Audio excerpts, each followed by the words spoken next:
Muitas pessoas têm receio, medo de falar sobre o câncer, como se a palavra fosse atrair essa doença que é tão temida por todos, mas justamente falar, pegar informações, debater sobre esse assunto, isso é muito importante porque a conscientização pode aumentar a chance de cura, uma vez que o diagnóstico precoce é muito importante. Quem está no bate-papo com a gente é a doutora Fernanda Brasil, oncologista. Muito obrigada pela participação. Obrigada pelo convite, Marcela.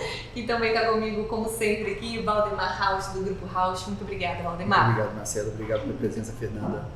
Começar esse bate-papo, então, com essa pergunta. Doutora, por que as pessoas têm medo mesmo de falar, né? E justamente essa conscientização é muito importante. Sim, as pessoas têm muito medo de falar sobre o câncer e dá para entender, né? Até poucos anos atrás era uma doença com poucas possibilidades de tratamento. E um dos motivos dessas poucas possibilidades de tratamento é porque na maioria das vezes a gente fazia o diagnóstico da doença já no estágio avançado. Hoje esse quadro já mudou. A gente faz diagnósticos mais precoces e a gente tem tratamentos cada vez mais modernos. Essas campanhas ajudaram muito também, né? A gente tem o Novembro Azul, Outubro Rosa, isso ajuda bastante? Ajuda bastante e eu acho que a gente precisa ainda falar mais, porque a gente fala muito da prevenção do câncer de próstata, do câncer de mama, mas a gente tem outros tumores também que podem ser rastreados com exames de rotina, que a gente ainda fala pouco. Fernanda, os hábitos alimentares do passado, como é que era essa influência e hoje essa influência nos cânceres? A gente sabe que para um grupo de tumores, a gente sabe que a alimentação, o estilo de vida, o nosso comportamento tem grande influência.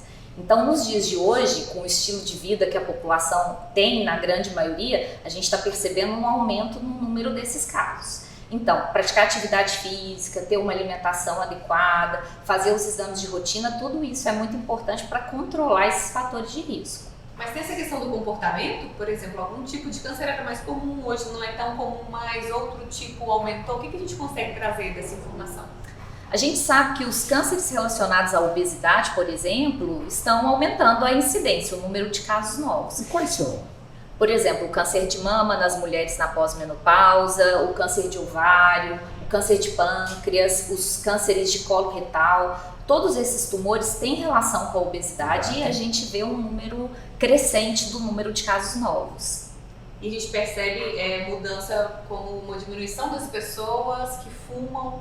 Tem também aquele cigarro eletrônico que daqui a um tempo a gente pode ver uma consequência disso. É tudo comportamental. Exatamente. Então a gente percebe que o número de casos de câncer de pulmão está diminuindo. Isso acompanhou a diminuição também do tabagismo. Agora a gente tem um novo vilão aí na história, que é o cigarro eletrônico, né? A gente não tem muita certeza que impacto que isso vai ter no câncer de pulmão. Acho que em breve saberemos com mais detalhes aí como é que vai impactar no aparecimento de casos novos. Mas o que a gente já sabe é que não faz bem para a saúde, né? Fernanda, e vamos falar sobre a saúde do homem. O que os homens devem fazer para prevenir o câncer? De forma geral, controle de peso e atividade física serve para todo mundo. Os homens, a gente tem a indicação de discutir com os urologistas sobre o câncer de próstata. E a gente indica que isso seja feito a partir dos 45 anos. Aí, dependendo dos hábitos daquele homem, da história da família daquele homem, o urologista pode indicar o rastreio do câncer de próstata, que é realizado, então, com o toque retal e com o exame de PSA. Mas o homem tem mais receio de procurar essa prevenção? Muito mais, né? As mulheres procuram muito mais os médicos do que os homens, ainda mais quando a gente fala de prevenção, né? Agora, a mulher está muito ligada ao câncer de mama por conta de campanhas, mas existem outros que são muito perigosos também, né? Sim, aí para as mulheres, além do câncer de mama, que a gente indica a realização da mamografia anual a partir dos 40 anos, para aquelas mulheres que não têm um risco familiar ou um risco pessoal aumentado, a gente indica também o rastreio do câncer de colo uterino, que aí é feito através do exame com o ginecologista, e o ginecologista vai indicar a partir de quando começar e a frequência que esse exame deve ser feito. Homens e mulheres, a gente deve indicar a colonoscopia de rastreio a partir dos 45 anos. E os pacientes que fumam ou que fumaram grandes quantidades têm indicação também de fazer o rastreio do câncer de pulmão com a tomografia de tórax de baixa dosagem. Fernanda, e o HPV? Me fala um pouco sobre consequência dele?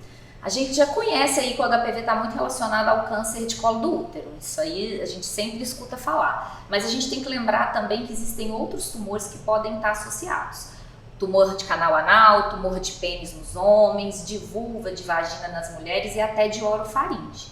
A gente sabe que o vírus está relacionado ao aparecimento de lesões pré-malignas que podem, com o passar dos anos, se transformar em tumor. Então, quando a mulher consegue detectar essa lesão inicial ou pré-maligna no exame preventivo, a gente consegue interromper essa cascata aí de acontecimentos e às vezes ela não vai nem chegar a desenvolver o câncer. Então é muito importante. E além dos exames de rastreio para o colo uterino, a gente também tem a vacina. Então a vacina para HPV, ela diminui a circulação do vírus, ela diminui o contato da população com o vírus do HPV, o que vai diminuir também o número de casos de câncer de colo uterino, de canal anal, de pênis, de vagina, de orofaringe. Doutor, em relação ao tratamento, como funciona o tratamento aqui no Medicine, esse trabalho com outros médicos, o que a gente tem de tecnologia também? Eu costumo dizer que o paciente que tem um diagnóstico do câncer é um paciente muito complexo. Então, tanto da parte física, quanto da parte espiritual, social, psicológica, e você ter a oportunidade de tratar englobando todas essas esferas contribui muito positivamente para a condução do tratamento, para o resultado que esse tratamento tem em respeito à cura, né, ao controle que essa doença vai gerar aí ao longo do tempo. Aqui na Medicine a gente tem a oportunidade de trabalhar em conjunto com o cirurgião, com o mastologista, com o ginecologista e com a equipe multi também, o psicólogo, o nutricionista, e ter todos esses profissionais agindo em benefício do paciente tem resultados muito positivos. Então, poder discutir o caso com o cirurgião que operou aquele paciente, poder discutir um resultado de tomografia com o médico que laudou aquele exame de tomografia, isso traz muito benefício na condução do caso. Principalmente quando a gente fala de câncer, em que o tempo é tão importante, resolver as coisas com agilidade é muito importante. Então, essa comunicação entre a equipe faz toda a diferença. E como que a tecnologia tem auxiliado também? Os exames estão mais modernos, o diagnóstico tem sido feito de uma forma mais eficaz? Com certeza, mais eficaz, mais precoce, e isso impacta no tratamento, né? Então, hoje, quando a gente descobre um caso de câncer de mama inicial, a gente tem mais de 90% de chance de cura para aquela mulher. E além disso, da gente ter maior chance de cura, a gente tem um tratamento muito mais brando, um tratamento que a paciente vai passar com menos dificuldade. Então é muito importante a gente aliar as tecnologias para fazer esse diagnóstico, né, com mais detalhes e de forma mais precoce possível. Fernanda, nesse início de operação do Medicine, nós já temos algum caso de sucesso, algum caso que chamou a atenção de você? Temos um caso de uma moça que chegou para a gente com um diagnóstico de câncer de mama, encaminhado da nossa mastologista já, chegou com a biópsia, com os exames de estadiamento já todos prontos, disponíveis, e aí a gente pôde começar a quimioterapia para ela, que é a melhor abordagem para ela, que ela receba a quimioterapia antes da cirurgia. Ela está realizando o tratamento ainda, deve operar em breve, e a gente está comunicando aí com a mastologista para definir o melhor momento da cirurgia, e poder trabalhar assim é uma garantia de ter melhores resultados. Maravilha. Imagino que na rotina pode ser pesado em alguns momentos, mas ter esses casos assim de evolução, contar para um paciente que ele está curado, isso aí não deve ter nada melhor, assim, né? Uma sensação muito boa. Com certeza, uma sensação muito boa e cada vez mais frequente, porque a gente tem o desenvolvimento do tratamento, então cada vez mais a gente tem muitos bons resultados, então com certeza isso impacta aí no nosso trabalho.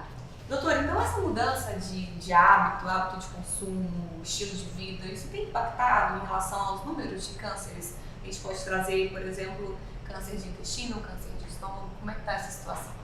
Tem um dado muito interessante sobre o câncer de estômago, que antigamente as pessoas precisavam salgar, defumar os alimentos, a gente consumia menos alimentos frescos pela indisponibilidade da geladeira, né?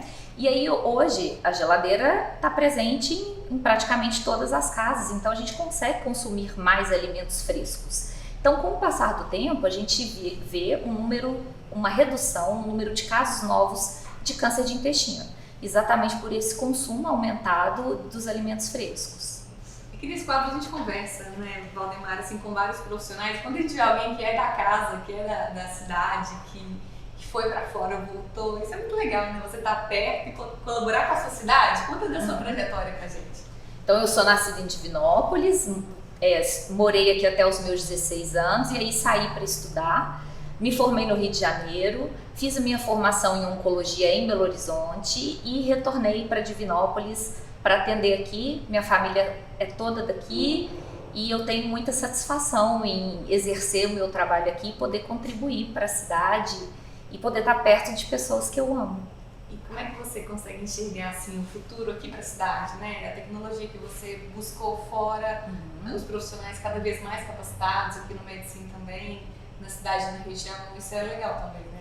Muito legal. E na oncologia a gente precisa desse apoio das outras especialidades, a gente precisa de ter exames modernos, tecnológicos disponíveis. É só assim que é possível fazer uma boa oncologia. E esse apoio eu encontro aqui em Divinópolis e a Medicine contribuindo cada vez mais para a gente incorporar, né, uma medicina de excelência para a nossa cidade. Fernanda, para a gente fechar, o que o homem e a mulher devem fazer preventivamente? Então vamos falar primeiro de uma forma geral. Homens e mulheres devem fazer, a partir dos 45 anos, um exame de colonoscopia.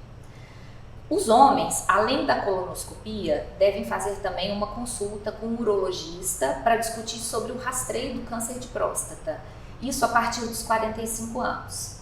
As mulheres, além da colonoscopia, devem fazer o rastreio para câncer de mama com mamografia a partir dos 40 anos e o rastreio do câncer de colo uterino com a ginecologista. E os pacientes tabagistas, além de fazerem todos esses outros exames, devem também fazer o rastreio do câncer de pulmão com a tomografia de tórax de baixa dosagem. Fernanda, é um prazer ter você no nosso Corpo Clínica. Eu acho que nós estamos aqui construindo um modelo de um serviço bacana para toda a região, né? Muito obrigado pela sua participação. Eu que agradeço. E se você tem alguma pessoa na família, algum amigo que precisa ver esse conteúdo, é só compartilhar. Você pode também deixar a sua pergunta, a sua dúvida para um próximo conteúdo e também agendar a sua consulta aqui no Medicine. O telefone é 37 3511 3900 ou você pode baixar o aplicativo nas plataformas digitais. Lembrando que as consultas são particulares ou por convênio. Até o próximo conteúdo. Tchau, tchau!